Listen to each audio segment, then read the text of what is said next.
Saamulabe waliwo lwakyamuka n'anoonyaako ku gune teyagenze Serere kunoonya kalulu wa NRM.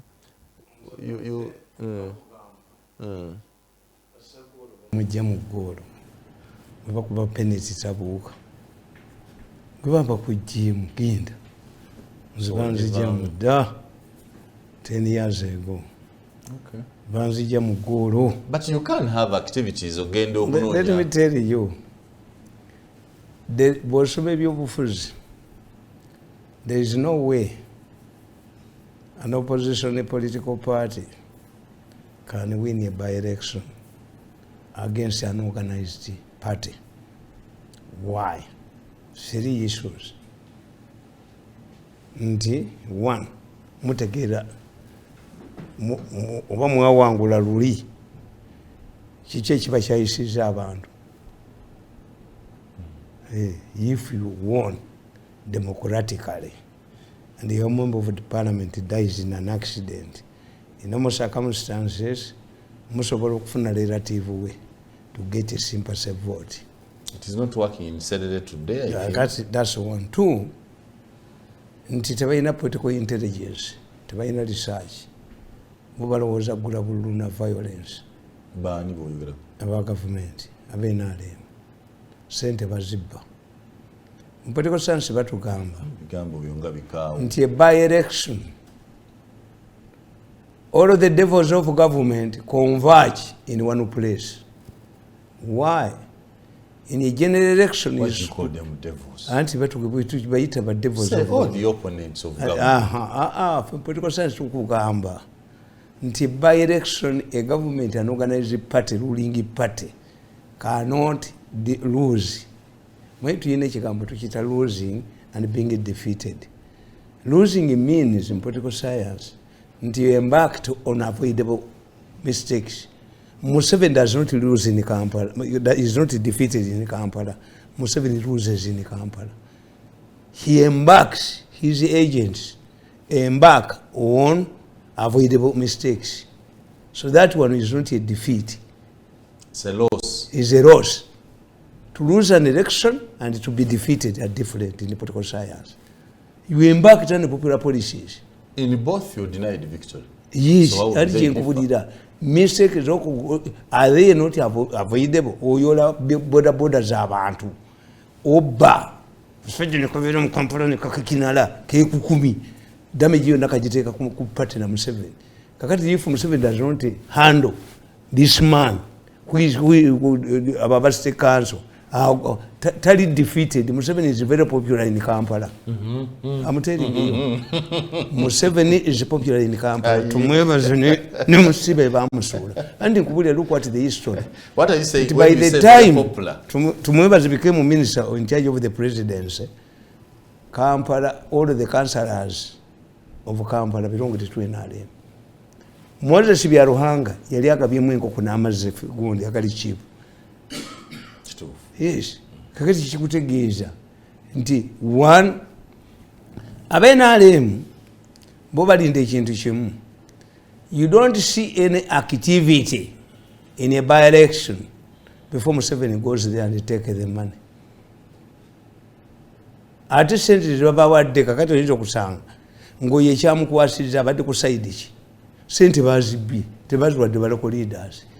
Olumala okuba singa mugakwatanga gakomawo esserere ne mugateeka ku road block ne mugafuuza sente gajja nazo gakomawo nazo. Sente z'akalulu eza facilitation eza campaign gakomawo nazo agagabbi. Ate you see a killer who is a cannibal, he is at an advantage. He kills you and eats you.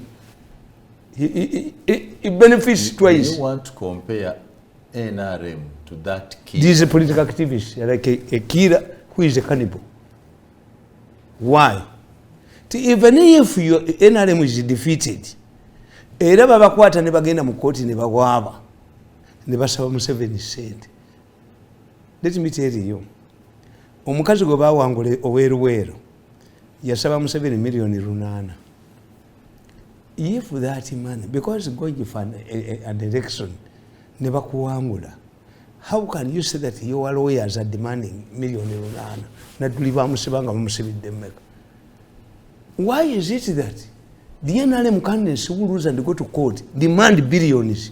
Bamala bakwata pressure nejja ku Museveni. Waliwo olunaku lumu yalina bana Christmas. Naduli ne bamuyola nti bamubanja sente yaluzinze election. Kubanga Naduli yawabira omusajja amuyitaani Ndawula it in academic papers. So Naduli went to court. Naduli was told by court, you don't have local assistant to sue Ndawula. By the time Ndawula stood for election, pay him. They did not address the question of papers. Bagamba nti ono tayina local assistant naye yona ayina. Era yesterday 2 days ago nabadde mu court nabagamba nti bagula happyland yawe ekibwe ekyapa nze nkiina eyo happyland ekyola ekituufu byonna nze mbiina bagenda ne bakola special bond. So I went to court naye nabagambye ate jaji teyantegedde yabadde mukazi teyantegedde jaji teyantegedde baloya be bantegedde anti babalowooza nti wamusajja mulalu oba muki. There is an image they have. So when they say gentleman, they can't believe he's there. He is there. And this man is in the court. What I have observed is that you are all of Uganda. If there was a Munyankole, Tamale is a court. Why? The contentious issue is not that tebatunda wo kubanze nze nkuma chapa. So the issue is not tebatunda wo kuma chapa nga wo wanga wa mulala. Ani kugambye nze ndi family member bisegero musajja wanjima. Kakati issue siga tebatunda wo. The issue is abaana abamu balyamu bannabo olukwe. Omunyankole yaliise bano baana because land appreciates. Nayita bano abaana banana ddala muli baana babisegerwa nti ye bannamwe tebabawa nti tebaatuwa mbongeddemu mbawadde sente.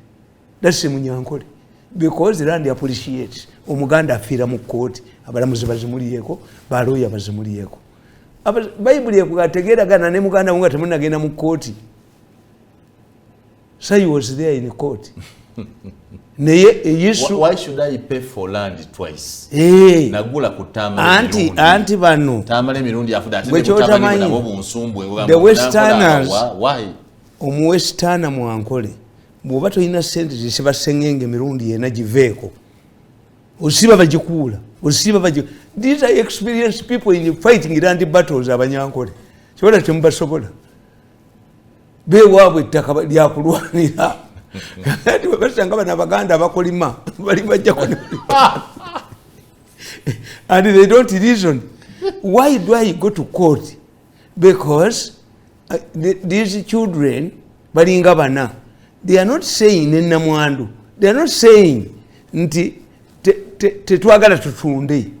What they want is that we now naffe mutuwe. Nenze newunya abagagga bano. Bagagga mukamba boolire.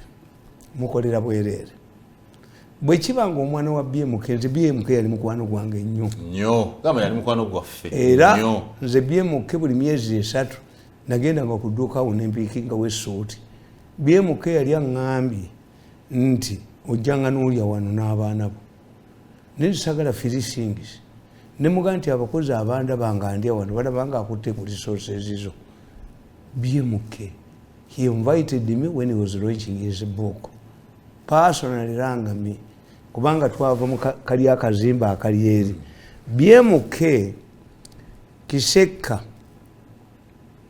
yagenda nakolagana ne General Parts. Neyewola billion 3 mu bank. Billion 3 mu UCB. Kati nagamba Kiseka nti tisobola kusasula why. Tulina okuwera abaleeta spare omukadde. A letter was written by the then Minister of Commerce, Trade, Paul Etianga. But nali nsomye ne secretary wa Paul Etianga nanzibirayo ebbaluwa intending to burn all the spare parts. Ningende wa BMK ne mugamba nti bagenda kubawera. BMK nayita banne bonna. They confronted Paul Etianga. Era ekyaddiza mwaite mukimanyi mu bank deputy governor bamuyitanga Bukumune gyali Musoga. Gyali Musoga ali ebugweri. Yali ebugweri. What does he do? Aba wakaawo Bukumune. Kakati Bukumune. Mulamusaako wakaawo. Bukumune yali deputy governor e Musoga man. Kakati Bukumune nga Dr. Mwine ali mu UCB. Neba muguluminga taking over obwakavana bwa Bank of Uganda. Nabani ne bamukuba. Kakati Bukumune yali kinga information omusajja Omusoga bamuyitanga Kitanda. Yes. Kitanda was a journalist, a very vibrant journalist. Yenga ina combative. Nze njawukana nabo. Nze sikukuba ompe sente. Nze nkukuba otereze. Era bw'ojje wange nkuwa amagezi. Nti kino ekintu oyagala okifuna nti kola bwoti. Kati Kitanda akubira General Parts essimu amugamba I have credible information from Bank of Uganda that you are fair to pay a loan of 3 billion. Mwana wange tonzita kubanga bwonkubamu ne bembadde nkolagana nabe Japan bonna bajja genda olwagaba emmotoka ayingira mu dduuka lya General Parts anywa ne soda. When somebody is in trouble, when a bank is in trouble, I can tell you that Nankabirwa is in trouble. He's everywhere. We have discovered. Nga gold mine eyebu yikwete wajogedde. Katugende. The largest gold mine in Uganda is in Ebuyikwete. Katugende ku General Parts kwetuli. Kakati teyajogedde. Myayi no nyinza no mukubiro butambi. Nankabirwa nyinza mukubo butambi na Kitanda Omusoga munamala ku General Parts. Kitanda General Parts amugandi mwana ange tonzita. Nagendayo. Namuwa sente. To stop the story. Because it would affect the supply. Umuntu atamanyi sente rezo za asaba. When I was in senior 3, I had a girlfriend on the village. When I reached Yokusoma, I'm going to yoji. Nanga ndetya $1 namudroping. He dropped her. Uyagala $1. He. Wasini ya 3 yakusaba $1. Ndetya $1. Antinga muri wa village waka 10 village laka abamawuli bali ya sente ndono because you cannot mention a figure okujja kongoli used nayo nze bano time omusajja nagenda okukima check yange ya million yaga nange why are you not smiling? I'm not smiling because I'm not receiving 50 million for the first time. I'm not smiling. I'm not receiving 50 million for the first time. This is yes. Sente osijja okuzogera mu kamwa. Kakati yafuna ntono. Kitanda naddayo ewa General Parts. General Parts namugamba nti okomawo batokoma kuluno zenkwadde zikolaje zimala. Naddayo nazirya namukubira essimu. Wampadde ntono namuga kere sawa 10 ojje nkuwe sente ku luno final. Kitanda was killed on his way to General Parts. Are you sure? Yes. Ono mwikiro wa Toro. Omwikiro wa Toro, Mayomba told me they have a problem. The president has told me to investigate the mwikiro of Toro, but we are relatives. What can I do? Nemuga Museveni bwatu bwakola. He's testing you. Investigate it. Era Mayomba yangenyumiza nangani. Museveni angambye mbulirize muganda we yaso omusajja akuuma entezi ayagala Mzee Kaguta had to go on a hunger strike. Era Mayomba zinasooka omugamba nti Besigye ayina gundi gyakola ku kitabo kyange mwekiri. Mayomba nangamba nti there is nobody from the west who can take on Museveni. Ne mugagwe Besigye agenda muki agenda mbabaka ba parliament. Kati omwikirwa wa Tooro Mayomba nyumiza anga nti omanyi nti Muhikirwa wa Ttolo yasse Kijana Ngoma.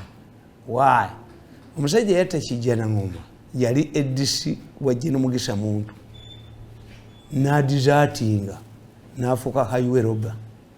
Kakati ono gwe baagula okutta Kijana Ngoma baamulaba ba Mirindi, abavuka baali babayita Mirindi nga basoma Makerere, baamulabayo nga yabula dda highway robber. Kati atatta Kijana Ngoma. Why? He was waiting in money. Teyali sekuolu. Kubanga you see abavudde Kampala bafrequentinga gundi yemu. Era ne ba Mirundi be babatta. If you cannot pull a trigger to kill yourself, you end up becoming a serial killer. Ati kimbadde nkubulira nti these cases zembanzi manyi abagagga tubadde ku BMK. Yes. Abagagga ne stories ziri muno nti mwe andi kakati tokiraba nendoza bwe tuba no andi kankubulire kakati olemera otya ku bintu bya BMK nga bamaze okubuulira nti omwana yabba byapa. Let's have a short break. TV program big story ne Tamale. Jembadde njagala okugamba so badde obuuza nti two things ebintu actually story ya BMK nti yankwasizze nna. There are two things. Omuntu yali organized kirisi conclude after Mayombo ngambulidde nti omusajja yatta Kijana Ngoma ali Rwanda yekwese ate Muhikirwa ayagala omutta oyo yakubira Mayombo essimu nti the Muhikirwa wants to kill me. I've fled in Rwanda hotel. Mayombo namugamba ngenda mukimayo. Ono Omuhikirwa. You see, if you cannot pull a trigger to kill for yourself, you become a serial killer and you end up exposing yourself. Kakati bwenzija mu editorial nina amawulire gange nyumiza ba staff. Mayombo has told me nti the man who killed Kijana Ngoma is hiding in a Rwanda hotel and he wants to come back. He's running away from Muhikirwa naye ayagala mutta. Ne bagendayo abamawulire abo omwe akyaliwo omulala yafa.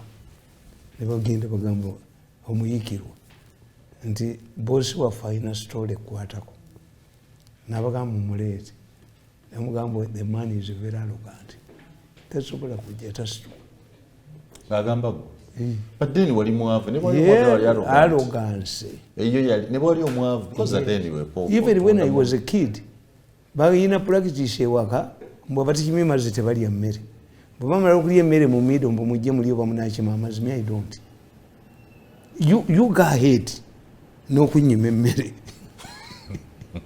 Nze mukazi wange n'anoba, one of my wives n'anoba nga nkimayo kyewaabwe abajja kulemerayo with my arrogance. Ayi andi mwe kyemutamanyi waliwo eggume liri nakyo, waliwo amalala, waliwo amampaati, ebyo byeteekamu bwetezi, but eggume arrogance is inborn. When you humiliate me, blood surges, bintu be mutwe nenkwasa. My arrogance, self-made people are usually arrogant to one, they lack a spare parts. Two, they don't attribute their success to anybody. Three, tebalina kye baagala. What do you mean when you say they lack spare parts?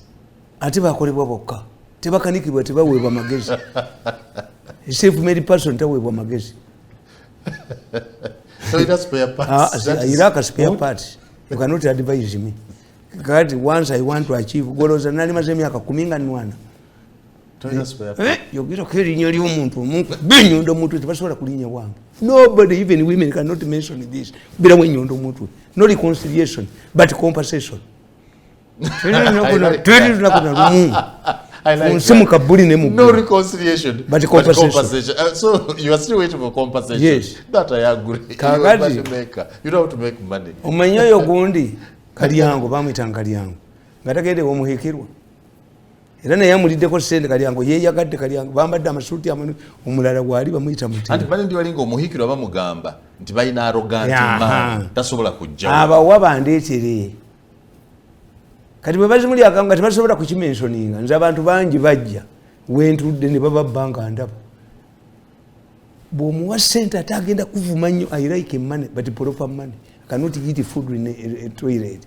When you see me ringing you nga nkusaba ssente ne mwinjale time mba nina kye nakukolera. Mirundi demand money bagamba president is black America gas. ayagala tumuwe sente mumuyina mmeka bwekyo bunuka oluwumu oba mwabajja munuka oluwumu muyina sente ate nze kumwasanga nina mwejjo munuka oluwumu kakati Kalyango bwaddayo ogwokusatu omuweekirwa n'amugamba nti omanyi osulawa nti Mutundwe osula Mutundwe nti those two people will come and give you money tonight. Kalyango azina amazina banne bamugamba Kalyango enkuba egenda kutonya. I have a deal with these gentlemen. Kalyango bamusanga ku mwala nga bamwasiza omutwe. Kalyango my reporter bamusanga ku mwala nga bamwasiza omutwe. Butakuta. But I'm telling you this. And journalists normally want. Akati kankubuulire abantu bano bayina enzannya gye babazannyamu gye mutabategeera. The Ugandan mafia is very smart. Bakwata amawulire ne bakwata all institutions. Kakati tunuulira BMK yakola company ey'omwana we n'angamba omwana mukoledde construction company naye atandika okulaninga business ye. Era one time I was quarreling with him in Karamoja nga wendi. Kakati program BMK gye yakola omwana ono yali respecting taata we muto. Kubanga abaana ba Muganda okukurespectinga naawe olina okubanga oli respectable. BMK ayina Muganda we yayagalanga ennyo nga babeerawo ki. But when these people think that abaana you are relying on them. When also, they are relying on their father and you also relying on their father. Oba kutwalanga Muganda waabwe. Waliwo Muganda wava munno yajja ewange. Nange nti wava munno before was handling as well. Ne Muganda yafuna abaana. Bw'oba wakulira wa Muganda bwekitegeere ti essaati gye yali akuwa kati abaana be bajambala. Tekyatuuka jjo. Tekyatuuka jjo. It's common sense. If somebody produces children, Uganda will come. The moment you become a parasite on your brother, abana bakola ki? It would be a time nga namwe mukuze bwe muyina family business to separate. This is what Shundai did. Shundai yayingira brother akole ebibye nawe okole ebibye. Kati Muganda wayina okuwa. Wakati bwogende wa salingo ino wetaavu njagala kusa. Abana bakulabanga parasite. For how long are you going to become a parasite on your brother? So if you have a family business, abaana kasita bakula gwe gamba Muganda wo akuwe sente otandike ki? Twawule business. Bibyo. Saagala kunyigiriza abaana. Era bwe muwasa nina abasajja abantungira amasuuti nabaga nti mmwe temunnawasa muli ba Luganda naye ke munawasa mufudde. When you get married you will get two families. Oli agambe munne nti gwofunira wa. The moment you get married you split the what? Era Shundai was split into two. Nti namwandu yasigaza ne kubanga oyo wa Shundai yayingira ebyobufuzi South Korea ne bamwavuwaza. What remained ne bagatowa musolo. Like they said nti wava munno tawa musolo ng'ate baaliwo to destroy wava munno. To the extent that nti n'oyo omwana bamukwata bamuteeke mu kkomera to embarrass you. Kakati bano ba BMK nti baba akuyingira ddaba n'abasajja bamuwa ddiiru ey'okuzimba amalwaliro nga baali bagiwadde kaani nga sibo be bagikoze. Bamala omuwa ddiiru ey'okuzimba amalwaliro ne bagaa nti yagazimbye bubi nga wa gye mwasuula nga bagazimbye bubi. Kakati bagaa nti bagazimbye bubi World Bank eyagala esazibwemu. The boy's money is not seen anywhere. Omulenzi sente yaziteekwa kitegeeza tiyazifuna bazibba. Tiyafuna. Omulenzi teyalituludde byapa bya BMK akwate n'ebitali bibye. Where is the money? Where is the money? Omwana wa BMK sente yaziteekawa. Singa omukwata n'omukuba embooko nkaaga ku lubuto ajja kuga tebazimba. I'm telling you. And two, it seems there is a conflict. Nti mwe mulowooza bwe muleeta abantu ab'amaanyi mu bizinesi zammwe mufuna. Kati look what is the sequence. The Speaker of Parliament has sided with this BMK's family. Yaleeta n'ekiteeso bamubbulemu oluguudo. What links these two? Who and who? BMK and the Speaker. Kuba Speaker yakolanga mu banka yangamba mwennyinaze, if you want money you talk to me. Toba nakugamba nti yakwata $5,000,000 najjanjaba omwana wange oyo amungi egundi specialized operation. Kakati kitegeeza nti amungi alina okubanga bwe yali mu banka yali amanyiganye nani kyova olaba nti ayamba family. Kakati ate what about this group that wants to grab ebintu bya BMK? Ante nkugambye nti you tell me, is it possible for BMK's family to win a tender in the midst of health to construct hospitals? Ng'ogijjawa kapa emesa eyinza okusokola ennyama mukama ka kapa baali bamuzingiziza bategeera nti ono omusajja mulwadde katudire omwana tumwe tumubbeko ebintu bye.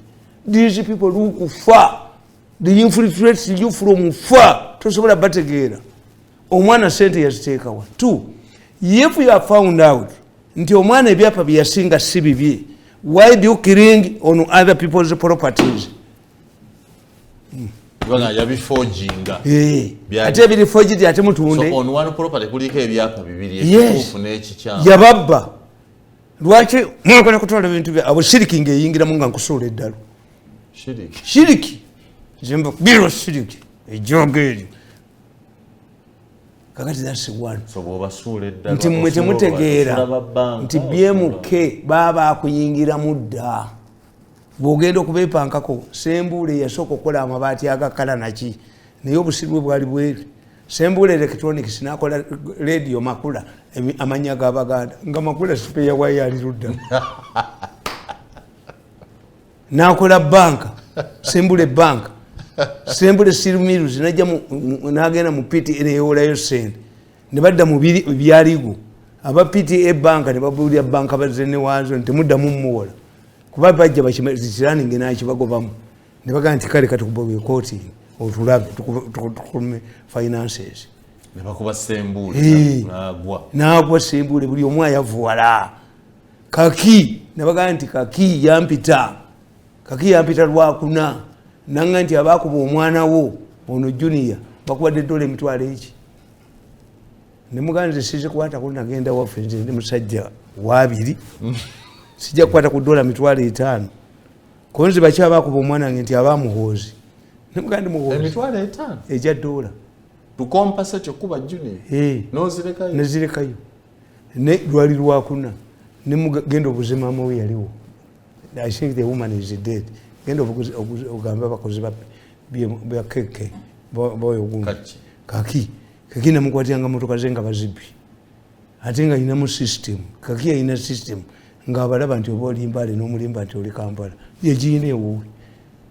Kaki yali ayina motoka esinga obungi nange waliwo lwenabeerako nenyingi paka omukolo we yankuba nankuba ku ttaka netumuwebaze mbuli esimani kanowokono nizo mbagamba ki ati I'm telling you tikaki ampita ku Lwokuna mulaga video tiraba abakubye omwana wange nga boogera ezoti muhoozi nankubiro nimugamba oyina kuza Uganda nti ye kakina akwata obukadde 5 yandaga n'olukindo nga lumuluma nnyo eyina olukindo wano era the doctors took time nga sinnamulaba nantwala mu kisenge ki nali ntidde n'okutya naye anti mupisa omukebera muno awo tetukyaziteekawo nze ndina empeke nga nasadde wansi w'olulimi bwe amaaso ngatta nze kuyingira wange kakati gundi aŋŋamba kaki ankubira essimu aŋŋamba ti is true abakubye omwana wo si bamuhoozi ti ne bakongeddeyo $1,000 eki kati $10,000 osaazidde Friday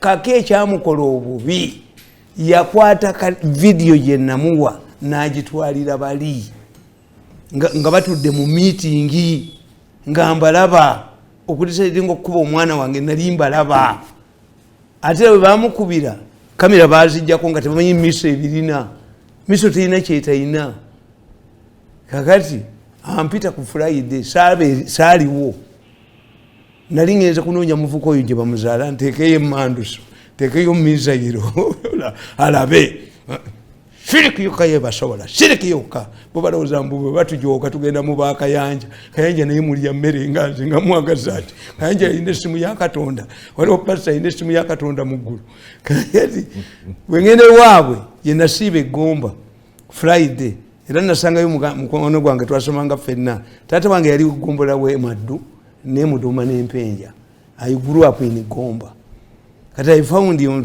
bali nga yakaddiwa dda amanyo gamuweddemu nengira Saturday ku Friday ekiro nankubira come back after a meeting is going to program ye yaro mukaga ku Gondi eno gye navaako eyaba Gondi kakati ntuuka ewakaki essaawa 7 8 9 10 ankubiraga nti nzija kyenva nkubira mutaani wange mukyoli ali mu security wa mukazi mukyoli nemuganja kala ontulesingire kaki gyali nankubira essimu nange kakayalira bajje naabo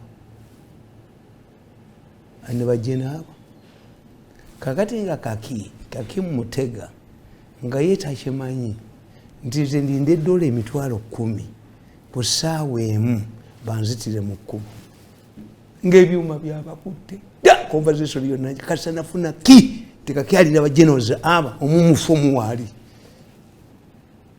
era obwabukedde bwatandikako balwanira emmaali Kirumira n'agamba saba president omwana we afudde twagala $4,000,000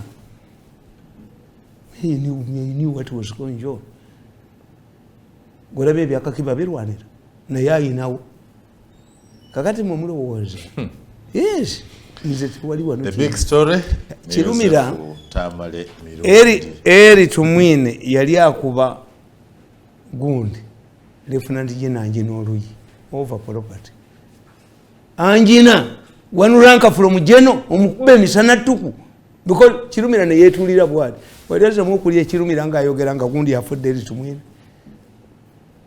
kasamunadira businesses zammwe ne muzifuula parastatals. How do you outlive regimes? If you want to outlive a regime, question. How does a business outlive a regime?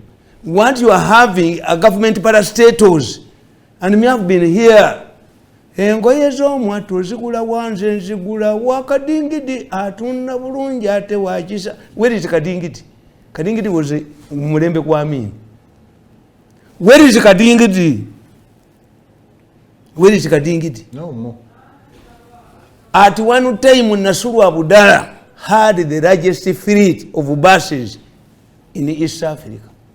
When Nasuru fled to Kenya, he fled with 8 vehicles and had 80 million on his account in Kenyan currency. This is why the reason is he was put in prison because Mwanga wanted to grab that money. Chichamusibya Nasuru Abudala. Nasuru tatanga ku Walugembe. Francis Walugembe. In fact, Nasuru yali afunye popularity yatta abantu abali babembawo mu Nyendo. Nabakuba amasasi ngali mu kamotoka katono bwekati. When Nasuru knew nti Walugembe had been arrested, bamutute Kasijjagirwa, Nasuru went to somebody's office nakwata bino bisimu ebyedda n'agamba the man is already killed. Omusajja yatta Walugembe yali avudde Tanzania nga rocket yemukubye era yeje ekitala kye nasalako Walugembe obusajja n'abumuteeka mu kamwavuta sigala. Nasuru yaliwo but olwokuba Walugembe bali bamutaddeko allegations nti eyalope mundu yamuteese kulya ku masannyalaze nga Abaganda bamukyawa. Abaganda baga nti Walugembe Francis his conduct immediately after Mutesa had left yagenda ku Uganda Club. Francis, haven't you fled with Mutesa? No, twamulabula n'agaana okuwulira and he joined the UPC. After the UPC, Francis Walugembe wanted to free Uganda in Gomesi. Abasajja bamini ne bamukwata ne bamukomyawo. Kakati gundi Nasulu bwalabanga abantu basanyukidde nnyo ekyokuttibwa kwa Walugembe eyagamba era na family ziri bbiri waliwo ne Ssekanyo yali mulamuzi egindi empenja Ssekanyo tyomwana wa Ssekanyo ye yatta Muteesa nga era bagenda mpima yawandika is it beer or poison bagenda mpima in London bagenda mpima yakulyako ne Uganda generation naye nga yavuwadde nga aweddeyo. Kakati what I'm telling you, let me conclude on this. Oli kubagagga oyogerako njalo bamaze kudakike. Yes, andi kubuulira nti abagagga bakitegeere tewali asigaza kantu. Teri mugagga asigaza kantu. Walabako kwa Full Motors nabawuliranga mbawulira wawulirako kovumo Charles Oliem walabako ono gundi ono okumulinga nga yayina franchise ya Puzo au kugundi ku Bombo Road. President Museveni we yajja mu kinana na kyale 10 yalaba yabuuza nti ekyo ekibuga kinga nyumba za gundi okumulinga gendo okebere wano kwa Acacia Avenue erye somero lya Kabojja Junior zali nyumba za okumulinga nga inamu abakazi aba esomero eryo muganda wange bwe yaligula twasombe mmotoka ezaali awe ennaku ezi okumulinga musomba mmotoka kuzijjawo olwo lifuuse essomero nga lifuuse essomero mwana Isubuga musomesa yaligula naye twasomba emmotoka awo ne Lubega eyafa okulifuula essomero nga waliwo abakazi yalina kalina nga ziri mmeka waliwo agala ne interest series waliwo Makomiko yali Apollo Milton Makamot Deputy Minister of Finance. Ate what people don't know, Makamot is a rangi from Luweero. Apollo Milton Makamot, where is it? Yasigaza ka hotel kali wano Ludawa. Yasigaza ka hotel kali wabakuli atena kakatunda. Kakatunda. Nkalaba bakayita yenkera bi. Bala yakesanga mu Kampala Odo Committee nga bwoba yagala okunywa omwenge obudde buke Odo Committee. Where is Odo Committee? Where is Odo Committee? Yuko wapi? You ask yourselves why we have only 3 people. When President Museveni came in 1886, he gave Mukwan a grant, Mukwan, the Odi Mukwan, a grant of $500,000 of later sukari. This is what he helped Mukwan. Because the Indians, at Mukwan will akola sabun, on a gena azimbi bizimbi, another Mukwan will invest in ICT. Another person is Mulwana. President Museveni protected Mulwana. Ye Mulwana mayali bouncer. Mulwana was a bouncer. Katukombe tutandikire ku bouncer. Yeah, there are mpuga kubinka akabinka nako kweka tyo. Ebyo byetuvadde. For you discuss symptoms. Ndikagari kankubuli akasajja kano kakugamba nti abaana abamu sibabe. If you go to DNA bajigule ya Uganda zisinza kugenda DNA ya Uganda bajigula bapoliza senda. What this idiot does not tell you, before BMK died, he took his family to Dubai. N'abasiibula lwaki abaana teyabagoba naye omusajja singa babakolanga bweki kitanda ne babwabya ensi neetereera kubanga BMK who is raising this issue the contentious is ebyapa bibye oba si bibye. If ebyapa si bibye surrender them back to their owners. Buno bonna bukulimba nti ayirukuta ati a case nenseka nti omusajja ono yazze na confessing anti yatsa Ssegirinya and his father, her father gets an opportunity to cross examine to look at this man. Never bakidesigninze up to today nobody has revealed why these people killed Diani. That's the issue. Yes. Onagamba ye yatta lwaki wali obanja kitaawe yakusaba akabozi. What was the motive tekyogerwa era bali be bakimugambye nti gwe tujja kujjayo nakino ekyatta omusajja enanga mbayagala kukwata Nantaba yagenda ku police na reporting. The police patrol did not come from Kayunga. The police patrol came from Kawempe with this study, a local defense man. Whenever you hear murder, is a local defense man. Kakati study, in normal circumstances, policemen lose their lives to protect criminals. In this case, the man was arrested, handcuffed, and put in a pickup. Salina for the sim. Atibo Jumbo Zanjiman, a maximum man. One day, but Mulabanka Duka. No, which you come to Duka no more to way. Bamufati. Kakati Oyo Sali. Yakubira Chomu said Janamu Joe, but they wanted to arrest Nantaba. In normal circumstances, of such Joe, or food dembe, Waso Kagamba. Minister survivors assassination in China Chidamunanda. Buka the net William said Negravs Nachi in Chobumba Tobono, Chopola Baba, Tamagula Mauli, Ganuka Galeo, Tujakula Malala, Ningabunu Furumi, Wanga Modi Chari, Mukareka, Tamagula said Jamun Galeo, Wiki Mukanga Bugadeu. They had turned Nantaba into Nantaba the police. The normal circumstances will be after apprehending this man. They would take him to Kayunga and paraded so that Nantaba identify Nanga no Bungo, Neka Karaga, we want in Nantaba. Nantaba must come and make a statement. Was it a crime for Nantaba to go and report? Nantaba Yaina, a Chamuyamba Nantaba. Yaina, Anti Kubura, Kesi Moka Kodioke Kamu, Nachino Chako facing. Yes. Nachino Chako facing and Tizena Mutta, Wamutirachi. What was he fighting with the police? Why was there no scuffle at the PPP up? Omayima Jamutamani, Intibet Fetchit Walkers, a Chirichimu. Now we bajja kutta munzanya je babizanyamu nti era bamukwese what was the motive? This man should get a presiding judge, if he is sensible, must ask this man what was the motive of killing Ssegirinya. Ssegirinya was an accountant mu kitongole bakita seed nga bazungu bakiteeka mu nnyo sente. Ssegirinya we yanyweranga nga omusajja nannyiniwo yagaana okutundawo ne bamutya mu accident n'abala ne bagaana okutundawo. Omanyi nti bakwata abawala 205 baddukewo babakwata ne babateeka eruzira abawala 200. Ekisajja kye mwatugamba tikyajja okujjayo sente n'essimu ya Ssegirinya kiri ludda wanga tekirimu mu bano. You think we are fools? How you think we are fools?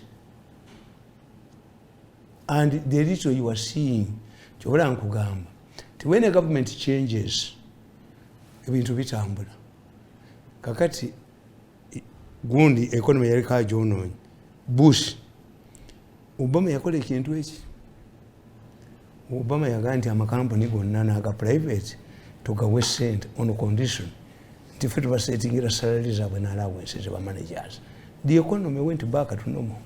Kibaki yagaa nti parastatals is examining is it viable to take them sente zali viable zigende. Economy changed. Kati Museveni yakakola a fundamental appointment yemu ya magambo musaide. Do you see Madasi? One appointment has changed the security. I don't know what you want. You think about Magambo. You think Magambo is good. The crime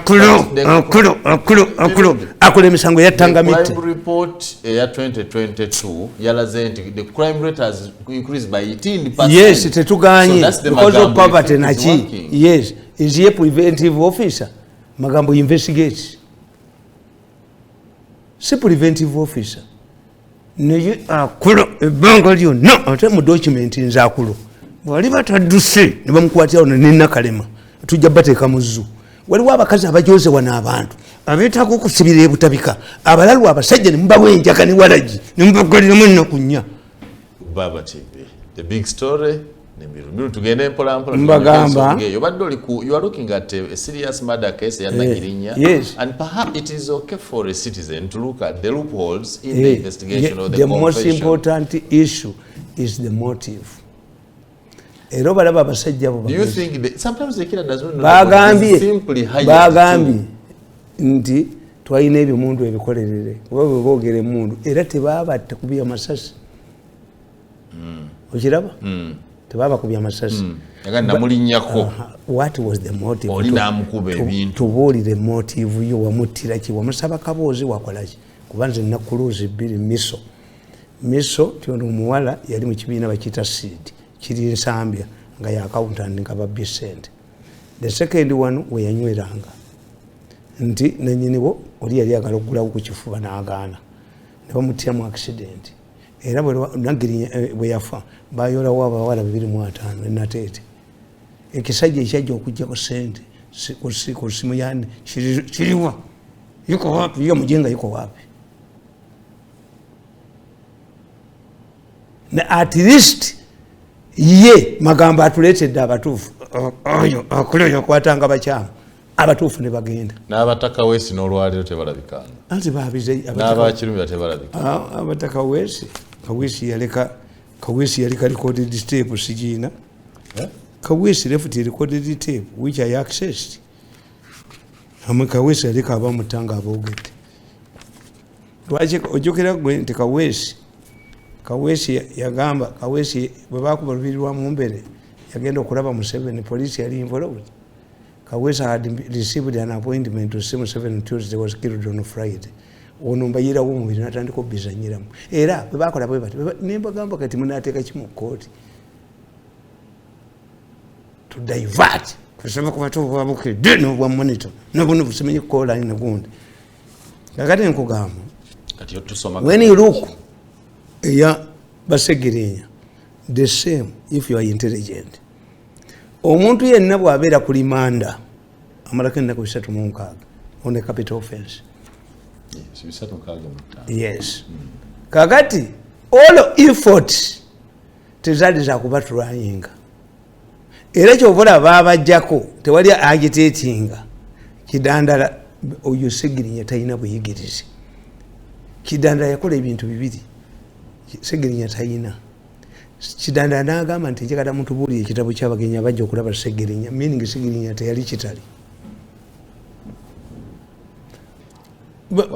anti tukiita politics overwhelming. I can make a an MP ewange tobireetayo MP I can get it. Kakati bwe batunulira Abaganda bonna bano basala amagezi temubajjaako tayito yaabwe MP. We shall solve this matter politically. Nekirema Museveni n'abalemera ne bakola byonna Museveni n'abalemera naye nga mu byonna tebagamba expedite the hearing. When the hearing is done they will implicate some people. Why? You can win a case on technicalities naye evidence gye baleese abantu bagitegeera tegundi wabibaddemu tewali kyovula bongo obwemmengo adduka. And I want to tell you tibo bakola ebintu by'obujinga. Let me read for you this book. You wrote a book about Ssegirinya. In this same book I pointed out. What is the book called? Tamale Mirundi. What is the name of the book? Nkugamba kana akatabu Invisible Force. Nazoka nempandika Invisible Hand. Nti mu government ya Museveni mulimu omukono ogwewuuba ogugitawaanya kabiri emeka nga mmaze okulaba mbabazi for the future will exonerate me dated 19 July 2012. This is the Invisible Hand. That the Invisible mbabazi mulabi kakati Invisible Force group yava mu mbabazi ne bakola subterfuge kulika ekifaananyi kyakaddaga subterfuge nenkugamba nti in this same book I pointed out Parliament kadaga yadya Parliament najiteeka waggulu it deviated from its original role of being a legislative assembly into an LC court handling small issues. I said, this is why people like Cecilia Ogwal, Nabagama, the Kadaga term made another good strategy. The Ingarwana Noranya. They changed NRM election rules without the party leadership realizing Kadaga's problems were blamed on high independence. In order to demonstrate this, opposition MPs and civil society moved in, and each candidate, including Oranya, when he was sure of NRM votes. Oluvuganya n'Oranya kuli ogwasooka. Kuba kana katabo nkugambye kabiri mmeka. Kana katabo. Kakati nkugamba nti parliament Kadaga yajijjayo gyeri. Nekugamba nti this is why people like Cecilia Ogwal, Museveni is known to respect public opinion.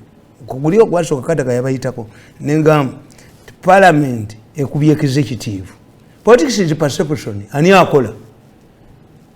Kadaga yateeka parliament neyisinga executive.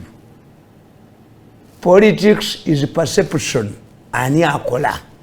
It is a parliament in the driving seat of public affairs. It was a parliament that was censoring corrupt government officials, including powerful ministers. Parliament could handle people perceived to be so close to the president, like in the oil debate that shook the government. It is a parliament that seeks accountability from government and questioning human rights. A record. Parliament even handles wrangles in the markets where responsible ministers or local authorities are failing. Such issues under no Let's have a short break. Let's have a short break. Such issues like markets should be handled by a minister. But markets go as far as parliament, a legislative assembly. How can Museveni move into markets? It means that your minister in Kampala is an idiot. Sack him. Get a competent man. Kadaga bibe naye bijja ng'abantu baddukira mu parliament. Kakati nkugamba nti in this same book I pointed out that an LC chairperson who believes in mob justice is always more popular than the one who believes in the law.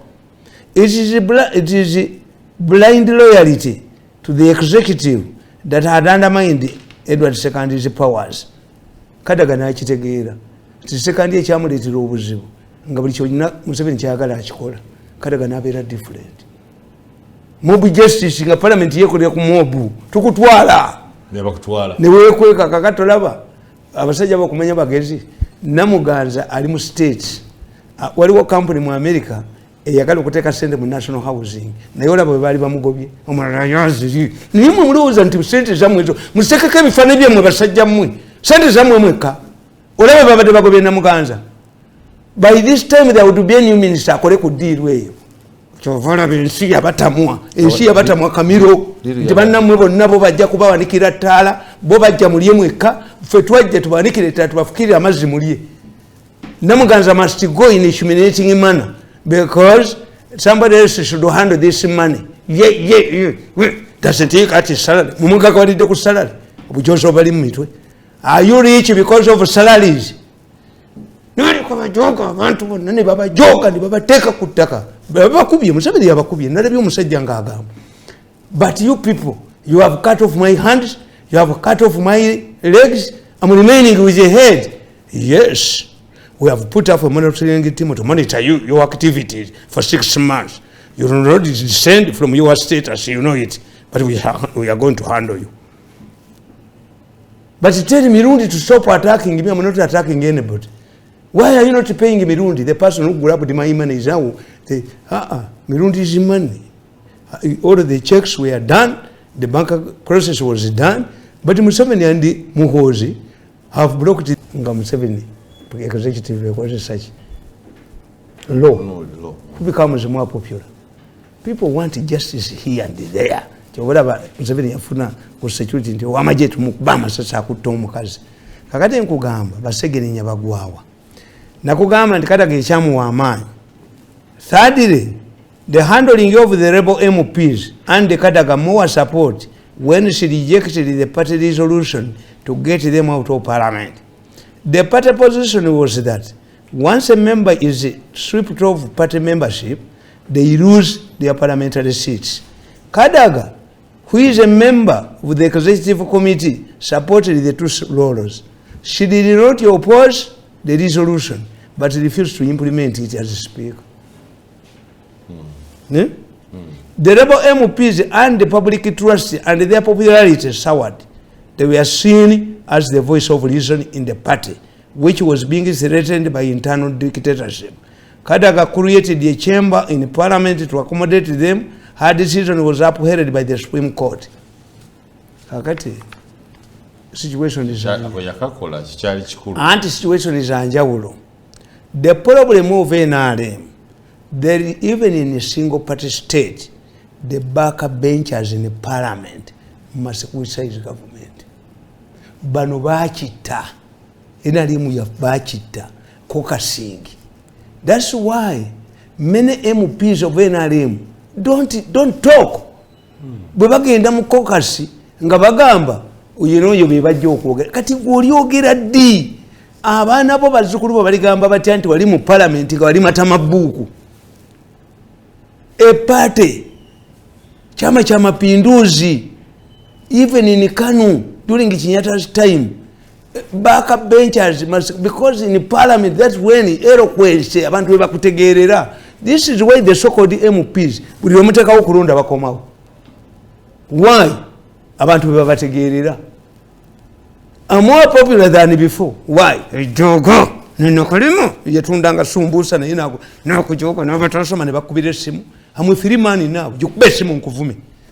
Kakati when you have your freedom nti bansere kubogera ebintu ebiruma abantu ne bava mu kwakasingi kubanga kokasingi wabawo dominant force yabulide da mu 7 nga mumwina kukiza bukiza parotingi kakati the situation is among speaker yesanze mu situation yeno.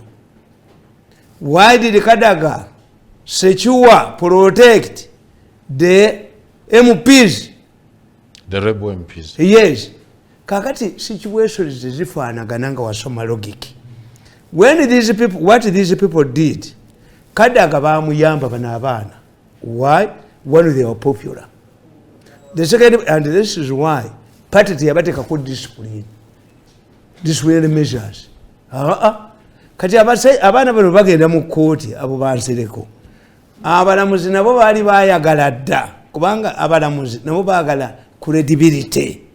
Nti the Chief Justice after suffering a setback yamutwala Mengo is in charge now. Yabagambye state bwebanga teyina bujulizi ku Ssegirinya ngenda kubata. He created the panic. Why? He wants to give credibility to the judiciary. This is what these people don't know. Nti nabagamba nti mutunulire abantu bamwe. Are you for export or consumption? Deputy Chief Justice akolawo civil aviation. How relevant is it to the judiciary? You are talking about the retired Deputy Justice, Mr. Chief Justice katuleba akolawo. But we had a time. We had a time when we were exporting judges. Yes. Bano chiche ekibakoze obubi. Kakati time has come. Chief Justice atunulira retirement. So the Chief Justice will use this retirement to change the image of what? Of the judiciary. Baje musanga mu obuzibu kati. Kubaka kakati anonya nfaye kusizinkana Katonda. Yes, ate Katonda amuyambi. Abadajoka abantu. I prefer northerners. The easterners are fools, baganda good for business. Bene bamuteka kutaka. Tacha ina manyi wena. Tacha joga ba. Chovala ba alayizi babonna bali mu disali. So look at this situation. Nti abasajja bano nakugambye nti ever since they were arrested there has not been agitation for a quick trial. They fear a quick trial. Chovala nti nabagamba. Ti abebijambya bwe babakwata. Look at be masaka bate ebijambya babitema masaka. Ono you know bulevu bumulinda embuze ennume esula ku kyoto afa masaka. Mpuga ava Masaka. Ono zino twist ye Mengo kuba Sebagala ava Masaka. What do they share in common? They fear trial. They fear trial. And they come from Masaka. Nabaganti Abebijambia were arrested and arraigned before court. In Masaka.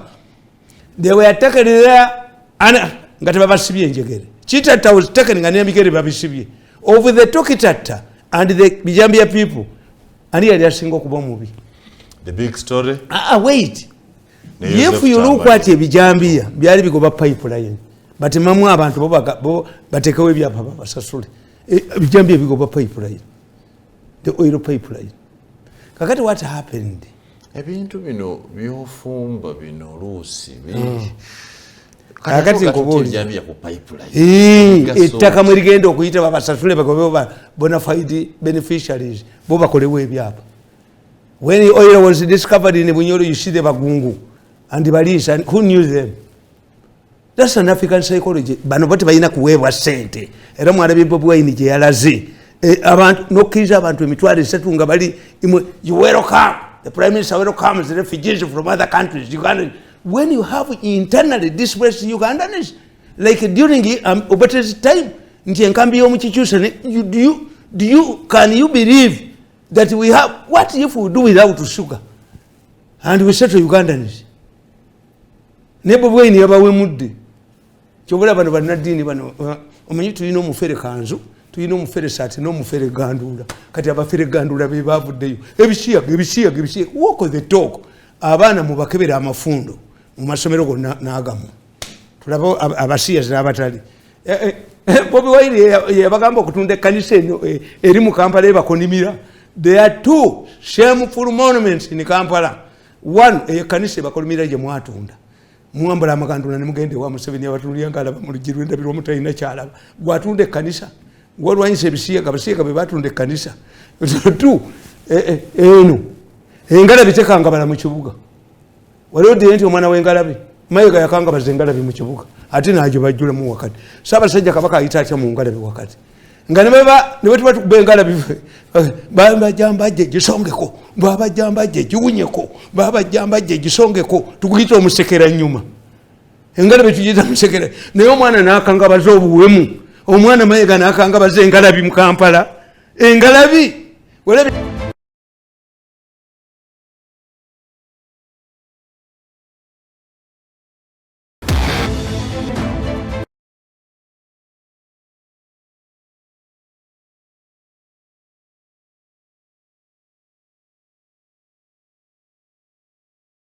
Jukwatuko baba jambaje jiwunyeko ndoza chedu dokola kuandika akatabo nange about you. I should write a book about you. Kati okulingiriza engalabi ate nkomole abaganda je bayita nanta wetu anti nkubulye shibwe kiri kugambye nanta wetu abakijja Bungereza ku lubiri Birmingham naye engalabi tekanga bala mu Kampala naye kanisa bakolimira ebishiyaga mbuba kuba Bobi Wine luli abayimbi be babba kati bagala okubba.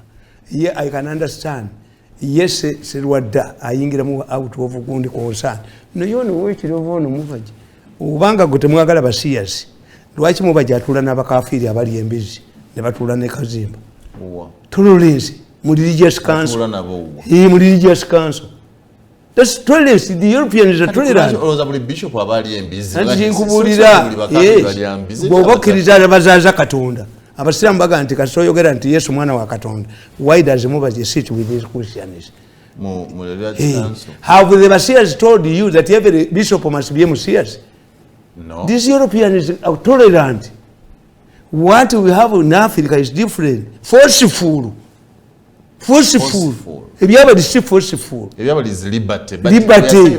Era all European parliaments. Kubanga bo. I am happy you have understood. This is what it is. Their culture goes to liberty. And the 20 commandments don't talk about homosexuality. Mwateka kumuli muntu siyaganga. Jesus yayogera ko kubutasiyaga. Jesus yakugamba Sodoma ne Gomorrah. This is what I would expect religious leaders to be concerned. And two, nti mu Africa, there is no African man who wanted to be turned into a woman. No one. Exaggerated. I don't want. But you said, where are they? nabaga nti abasiyazi bakulimba anti reverse psychology babaga nti wemuli era bwe munabakwatako nga kwembase babakwata n'okola ministry of gender. What does it mean? Gender kitegeeza kimu mutubulye gender kikitegeeza. Why not ministry of equal opportunities? Gender kitegeeza kikula ky'abantu include homosexuals and lesbians. N'abalaba n'enkola bizaabu n'essejjembe baabayingira dda mutuleke muntu temuyina kye musobola kukola mutuleke. Kakati nkugamba nti sipiika yesanze mu kizibu yalowooza nti the situations are the same. Mirundi sipiika oyo gwe tomutya naye nze andeetera obuzibu. Mukwano gwange. You see the problem I have. Namuyise n'omuyita ku mukolo gw'abaana bange. You see anti nze nkubuulira when you are my friend. Nkubuulira. You look here. The speaker faced pressure might have faced this pressure. But you see, the person who has come, Mademba Gam, when the Ssewanyana went to court, abalamuzi baatukola bubi, tebamanyi political science. Abalamuzi bagamba, MPs belong to the people. Yes, they are people's representatives. They don't belong to the party. That is true. So that's why me I don't buy it. True. If we apply it to marriage, and I want to divorce my wife, and they tell me, no, the people who can decide this marriage are the woman's parents. Can I help you understand it? Yes. From my example. You know I stood for an election. In the constituency where I stood, on FDC ticket, I got 16,000 votes. The party president at then was Dr. Besigye, got 2,700, which means not every FDC person voted for Besigye, and not only FDC voted for me. Bategera nti Besigye tasobola kuwangula negwe ina chances ez'okuwangula. Kakati kanko era ne mumpiji bwe muli mu Wakiso bano basegona tebavuma Museveni wins in Wakiso abena ali ne bagwa. That's why you have different. Yes, Museveni awangulamu. Ate era ne nambo zetavuma ku Museveni mukona agwa. This is the dilemma of what? Yeba mulabanga muntu. Kakati nkubulya ne gamba nti abalamuzi bwe batu. So now okakasiza nti name peace for abantu we balulinga and then no sichikiriza. The person who belongs to the people is an independent one. You cannot come to my party nenkuwa flaga nenkuwa then why should I? Why should the leader of a party grant campaign for you? Even in America, they will tell you, this President Biden is going to have it easy. Why? The Democrats are controlling both the chambers. What's the purpose of campaigning for you? Abalamuzi olwokuba tebamanyi political science ekyabalimu okutegeera kiri kimu tuyina kye tuyita proportionate representation nti temuteekawo constituencies mugenda mu kalulu ebibiina bifuna ababaka ba parliament according to the percentage gye bafunye mu bantu. Then that one is a representative of the party. Yes. But this person cannot be a representative. The only person whom will be a representative of the party would be an independent one. The people. Yes, the people. Kakati abalamuzi bwe bati bwe basalawo. This is why the Ssegirinya issue became a parliamentary issue. When they come to parliament, they become children of the speaker. They should. Yes, this is why the negotiation is centered on the leader of opposition and the speaker. Because these are Kakati, what these people did, the opportunists like this Mengo man came in.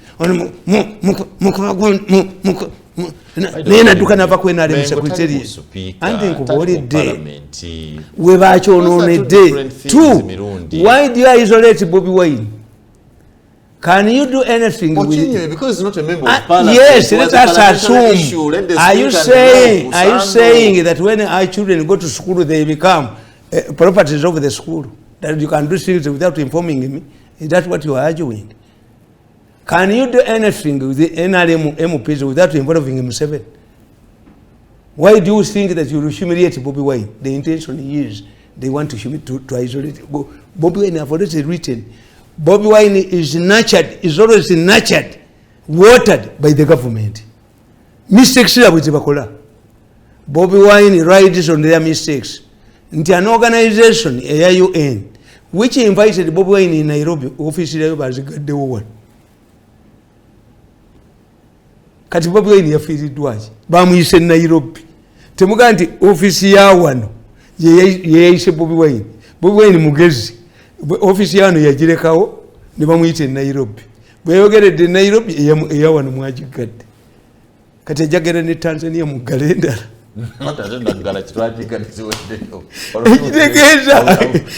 He provokes you into battle. Like Museveni. Nabagamba nti ekitangala ky'omwezi kiva ku nsi. These people get their influence from where? From Bobby Wine. As long as Bobby Wine, there are two factors. Bobby Wine bw'anaabanga teyeeyonoonye mu bantu. Nga nammwe temusolovinze problems kuba abantu balimba Museveni ababaka asemanya abalabizi abava mu Buganda and Busoga's problem is economical. I agree with Museveni. I agree with Saleh. I also agree. It's not political. Entirely. Muve ku nyanja abavubi bavube. Entirely. Muve ku nyanja Bannayuganda bali mu private sector. Ekya Buganda simene ekya Busoga. Nodi abasoga ne bali mebikajjo n'oteekawo katero. Nga baba balimira bwerere. Sente donka. Sente. Oba inarebu nefuga. Emyaka 2 ameka. Tibakufaako. Waliwo agamba kyabazinga ntivaako. When you have a monarchical society, monarchical societies, they don't care about longevity of a leader, but service delivery. Busoga's problem? Yes. Is economic. Museveni bamulimba kati abafere gandula bafuddeyo abafere gandula kati abafere gandula bafuddeyo mbu bamuli luli bayindi be bamupa kati bano be bali ababaka abalabirizi abatunda ettaka. Oliwo omulabirizi bamuyita matovu yadduka emisindi n'abagambye nti Jesus najja mu Uganda abenda kaseera asanga badduse tewali amwaniriza asobola okwaniriza Jesus wano luwalira asanga Kazimba yadduka dda Kazimba tamusanga luwalira yekka buli abbye buli anuka mu gavumenti mwonna asibira wa Kazimba n'abayiwaka amazzi amatukuvu gabamaleko Kazambi yenna batukule ye Kazimba yayina. The big story. Mao has a more convincing point. Mao said, the law says, we know remand. So they went bargains beyond. Mao Nagant, that has become politics, which I cannot allow. Whatever Mao Mugezi. But all of these people are not talking a right of whatever government against our head. No kubatrying. Boni badukayo. Tibazi. They fear the trial. Never did a concluding ambagambe. Tia baby jambia. Kibamba twala mu court. Emasaka wali emikole esatu. Wali omakubu yanga alikako wemmengo. Sabasajja kabaka ngali mu lubiriyo lwenkoni. Kandi masaka sento muri mu omukolo. To support security. Bagenda tebaba sibi. Tomusame kayinja Masaka. Abakedde mu kooti ya Masaka. Okulaba nga bafunana ab'ebijambiya. Balebe katemba atali musasulire. Abasajja bwe bafuumuse mu kooti ne badduka. Olwo abaserikale ba prison ne bakuba amasasi mu bbanga nga abasajja tebayimirira. Beevumbye ekibira ekiriraanye kooti ya Masaka. Where is the forest near Masaka court? A vehicle was waiting for them. One was arrested in Bushenyi, another one fled to Kenya. It tells you how powerful these people are. They're very powerful. Abakola ebintu bino byamaanyi nnyo. Tubazenyisa. Nkugambye nti mu Baganda bakozesa fene. I'm just happy to learn that you listen to my friend Tom Sange Kayinja, because me and him are veteran journalists of CBS. Oh, you? But where is it? Do you think, let me tell you people, what happened, what punishment was meted out to those prison wardens who had helped the Bijambia people to escape? How come that these people knew that the prison wardens were firing in the air? Temubinimbiramu. Ebyo tubinimbiramu. Kakati tugende ku kisembayo. So you don't see sense in the discussions that just said in Allan Mukoti discussions. You would promise a point to cheat a missed opportunity. What is important now is that you learn from an incident. Ennaku ebisatu mwekaaga mu etaano twali zijeewo because we know nze ndaba bano Anglican Church they are becoming a parastate of government. You do it, but you know that's why they are breaking away. Unabasasula abawe kuba tebasobola kweyimirizaawo. Who pays the piper controls the tune. When bishops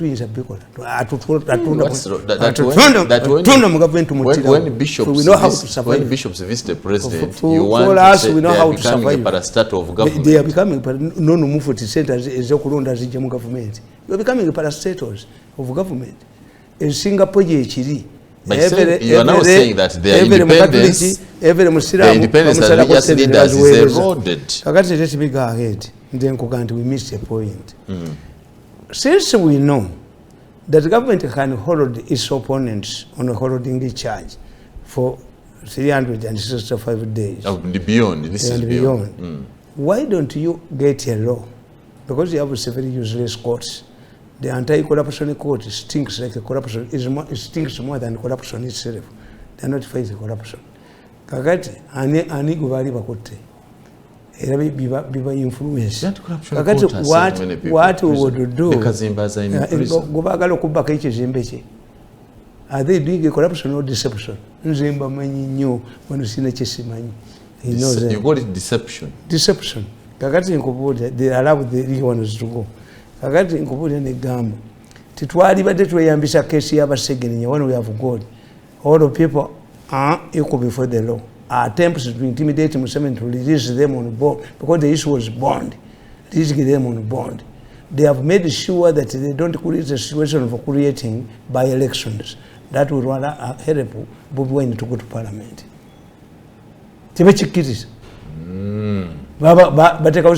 Of course, walaga wananebuwaga nti agenda Allan Ssewanyana tebamwagala mu parliament bagala Mpuuga taking over.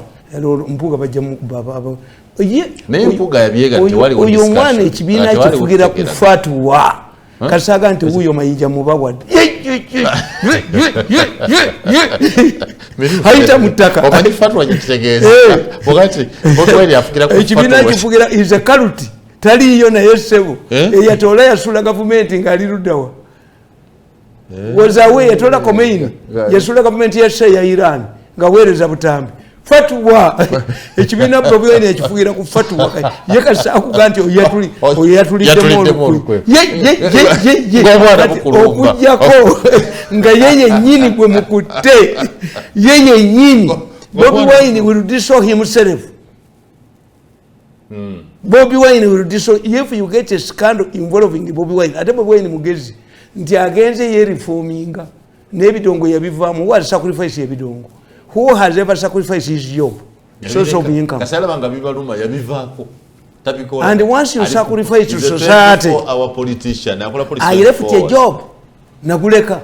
I surrendered my diplomatic passport. This is why people sympathize with the victim. You mean you had the diplomatic passport? Hey, Museveni yareka bani miaka 5 ne family ye najireka. Revolutionaries, we don't care about the welfare of our families.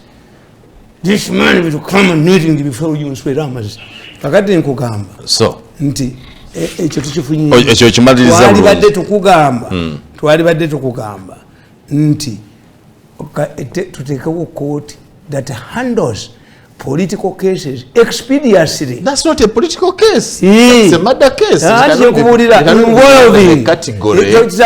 What's a political case? Yes. The Constitutional Court yasalawo nti okusibira ba civilians mu makomera batwala mu kwatu maaso kibi. Supreme Court n'ekigaana. Why? You don't have constitutional judges. You don't have constitutional lawyers. Temubayina. Kubanga how many times are you going to get a constitutional case?